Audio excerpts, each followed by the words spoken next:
మీరు రోజు ఉదయాన్నే ఎంప్టీ స్టమక్ మీద హాట్ వాటర్ తాగినట్లయితే ఎలాంటి మార్పులు వస్తాయో చెప్తా వినండి. మొదట మీ బాడీలో ఆర్గాన్స్ అన్ని డీటాక్స్ అవ్వడం స్టార్ట్ అవుతాయి. ఇది మీ బాడీలో లింఫాటిక్ సిస్టమ్ని యాక్టివేట్ చేసి టాక్సిన్స్ని ఎలిమినేట్ చేస్తుంది. ఒక పవర్ఫుల్ డీటాక్సిఫికేషన్ ప్రాసెస్ స్టార్ట్ అవుతుంది. థర్డ్ డే కల్లా మీ బాడీలో బ్యాడ్ ఫ్యాట్ డైట్లు మార్పులు లేకుండానే బర్న్ అవడం స్టార్ట్ అవుతుంది. ఇది మీ మెటబాలిజంని యాక్టివేట్ చేస్తుంది. ఇది మీ స్టోర్డ్ ఫ్యాట్ని బర్న్ చేస్తుంది. ఒక వారం తర్వాత మీ బ్లడ్ సర్క్యులేషన్ ఇంప్రూవ్ అవుతుంది. బ్లడ్ ఫ్లో మెరుగుపడుతుంది. న్యూట్రియంట్స్ మన బాడీకి బాగా అందుతాయి మరియు మెటబాలిక్ వేస్ట్ ఎఫిషియెంట్గా బయటకు వస్తుంది. మన ఎనర్జీ లెవెల్ ఇంప్రూవ్ అవుతుంది. హాట్ వాటర్ మన డైజెస్టివ్ ఎంజైమ్స్ని స్టిమ్యులేట్ చేస్తుంది మరియు డైజెషన్ ప్రాసెస్ని బెటర్ చేస్తుంది. బ్లోటింగ్ సమస్యను తగ్గిస్తుంది. మీకు డీహైడ్రేషన్ వల్ల మైగ్రేన్ సమస్య ఉన్నట్లయితే పూర్తిగా తగ్గిపోతుంది. యాంటీ ఏజింగ్ ఎఫెక్ట్ కూడా ఉంటుంది. మన స్కిన్ క్లియర్గా, బ్రైట్గా మరియు స్కిన్ ఎలాస్టిసిటీ కూడా రీస్టోర్ అవుతుంది.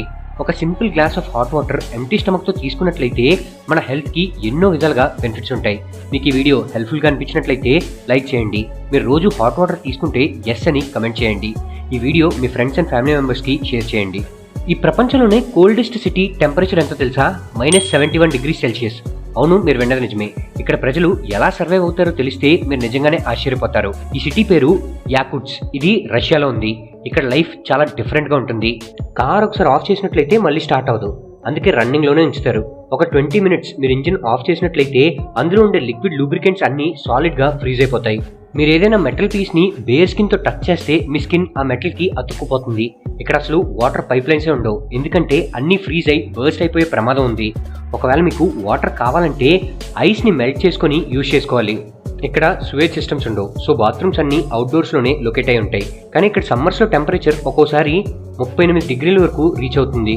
మరి ఇలాంటి ఎక్స్ట్రీమ్ వెదర్ కండిషన్స్ని తట్టుకొని అక్కడ ప్రజలు ఎందుకు నివసిస్తున్నారన్న డౌట్ మీకు కూడా వచ్చింది కదా?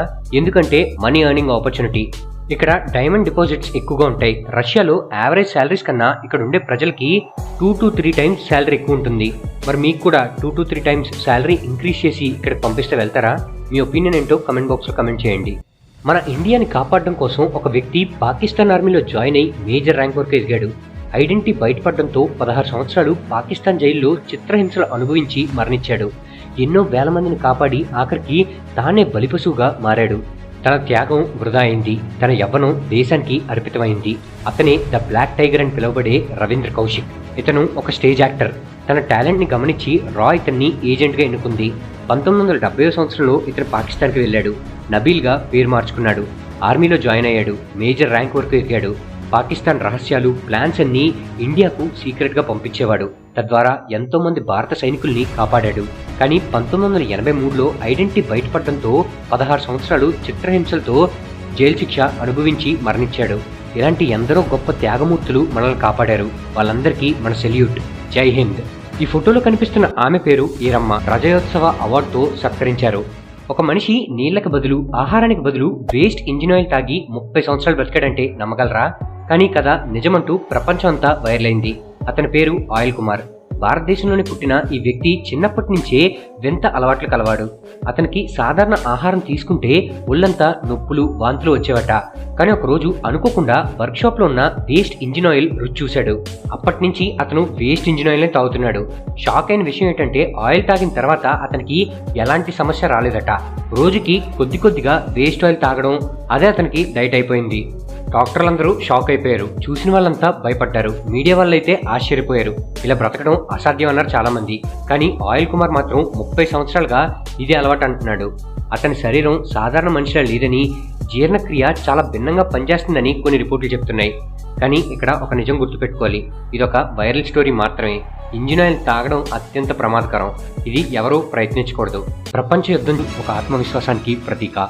మన హిందూ దేవుళ్ళను గమనిస్తే ఒక విషయం కామన్గా కనిపిస్తుంది. కృష్ణుడు, రాముడు, విష్ణువు, శివుడు వీళ్ళందరూ నీలం రంగులోనే ఉంటారు. అసలు దేవుళ్ళు నిజంగా నీలం రంగులోనే ఉన్నారా? లేక ఇది కేవలం కల్పన?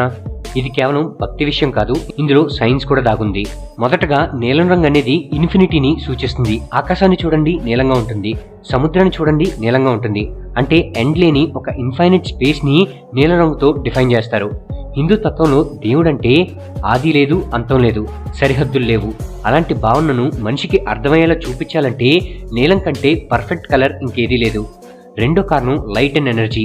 సూర్యకాంతిలో అన్ని రంగులు ఉంటాయి, కానీ అత్యధిక ఎనర్జీ కలిగిన తరంగాలు నీలం రంగులోనే ఉంటాయి. అందుకే నీలం వెలుగు చాలా పవర్ఫుల్. హిందూ గ్రంథాల్లో దేవులను కాస్మిక్ ఎనర్జీ సోర్స్ గా వర్ణిస్తారు.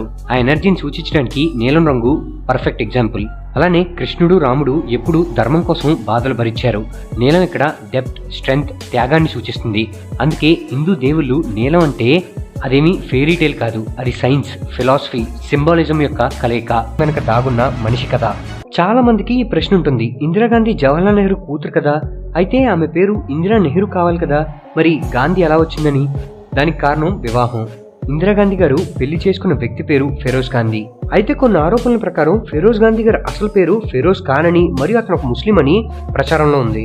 యాక్చువల్లీ ఫెరోజ్ గారు హిందూ కాదు, ముస్లిం కాదు, ఇతను పార్సీ కుటుంబానికి చెందినవారు. పార్సీలంటే ఇరాన్ నుంచి భారతదేశానికి వలస వచ్చినవారు. వీళ్ళు జెరోస్ట్రియన్ మతాన్ని అనుసరించే సమూహం. అయితే గాంధీ అనే ఇంటి పేరు ఎలా వచ్చింది? యాక్చువల్గా ఇతని పూర్తి పేరు ఫెరోజ్ జహంగీర్ గండి. తర్వాత మహాత్మా గాంధీ ప్రభావంతో తన ఇంటి పేరుని గాంధీగా మార్చుకున్నారు. అది మహాత్మా గాంధీ గారికి బంధుత్వం కాదు, కేవలం ఆదర్శాల ప్రభావం మాత్రమే. అందుకే ఇతని పేరు ఫెరోజ్ గాంధీ అయింది. తద్వారా ఇందిరా గారికి గాంధీ అనే పేరు యాడ్ అయింది. పవన్ కళ్యాణ్ గారికి ఇటీవలే జపాన్లోని ఒక ప్రతిష్టాత్మక అంతర్జాతీయ మార్షల్ ఆర్ట్స్ సంస్థ ద్వారా టైగర్ ఆఫ్ మార్షల్ ఆర్ట్స్ అనే విశేష బిరుదు అందుకున్నారు. ఈ బిరుదు సాధారణంగా జపాన్ యుద్ధ కళల్లో అత్యధిక ప్రావీణ్యం, క్రమశిక్షణ, తత్వజ్ఞానం ఉన్న వ్యక్తులకు మాత్రమే ఇస్తారు. అయితే ఇది కేవలం సినిమా బిరుదు కాదు, పవన్ కళ్యాణ్ గారి వ్యక్తిగత మార్షల్ ఆర్ట్స్ ప్రయాణానికి సంబంధించిన గౌరవం. ఆయన చిన్నతనం నుంచే కరాటే, కెండో, సమురై, యుద్ధ కళల వంటి మార్షల్ ఆర్ట్స్ పై దృష్టి పెట్టారు. జపాన్ సంప్రదాయ కెంజుట్సులో అధికారికంగా ప్రవేశమయ్యారు.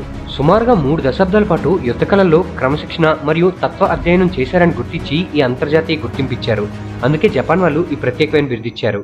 ఇది కేవలం సినిమా బలానికే కాదు, ఆయన నిజంగా మార్షల్ ఆర్ట్స్ లో ప్రావీణ్యం, క్రమశిక్షణ, ఆత్మ పరిశీలన కనబరిచినందుకు ఇచ్చారు. ఓకే ఫ్రెండ్స్, ఈ వీడియో పైన మీ అభిప్రాయాన్ని మా కమెంట్ బాక్స్ లో తెలియజేయండి. ఈ వీడియో కనుక మీకు నచ్చినట్లయితే లైక్ చేసి మీ ఫ్రెండ్స్ అందరికీ షేర్ చేయండి. ఇలాంటి మరిన్ని ఇన్ఫర్మేటివ్ మరియు ఆసక్తికరమైన విషయాల కోసం మా ఛానల్ని సబ్స్క్రైబ్ చేసుకోండి. మేము వీడియో పెట్టగానే మీకు నోటిఫికేషన్ రావాలనుకుంటే సబ్స్క్రైబ్ పక్కనే ఉన్న బెల్ ఐకాన్ యాక్టివేట్ చేసుకోండి. మా నుంచి మరిన్ని అప్డేట్స్ పొందడం కోసం ఫేస్బుక్, ఇన్స్టాగ్రామ్, ట్విట్టర్ మరియు టెలిగ్రామ్ గ్రూప్స్లో మా ఛానల్ని ఫాలో అవ్వండి. వాటి తాలూకు లింక్స్ డిస్క్రిప్షన్లో ఇవ్వడం జరిగింది. Thank you for watching.